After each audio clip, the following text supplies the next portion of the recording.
I'm back again with a new video. I know it's been quite some time since I've dropped, but I'm telling you, I've been glued to the screen because of the AFCON lately. It's been so jaw-dropping. We've had our brains blown away, guys. I know you can also relate to what I'm talking about because we have experienced some big nations giving us shocks, and also the nations that aren't considered to be top nations have also been putting in some great performances. Yes, I'm talking about the likes of Angola and the likes of Cape Verde. There are so many nations because we've experienced some shocks. We saw Egypt drawing, we saw Cameroon drawing, we saw Algeria drawing, and we also saw Ghana losing their first game of the tournament. So it's been shocking, guys, and we don't know what to expect going forward.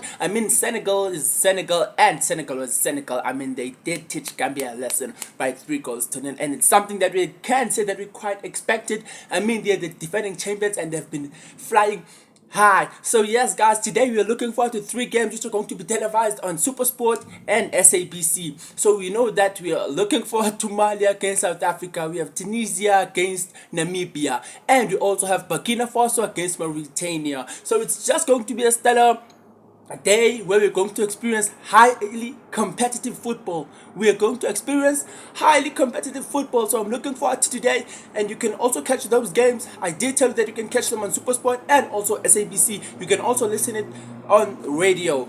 So guys, let's just hope that it's going to be also a stellar tournament going forward. I just wish all the best to all the nations, and to those that are dropping points or lost points, I just hope that they can dust themselves up and go ahead with the rest of the tournament. To you all, enjoy the rest of the tournament. Thank you.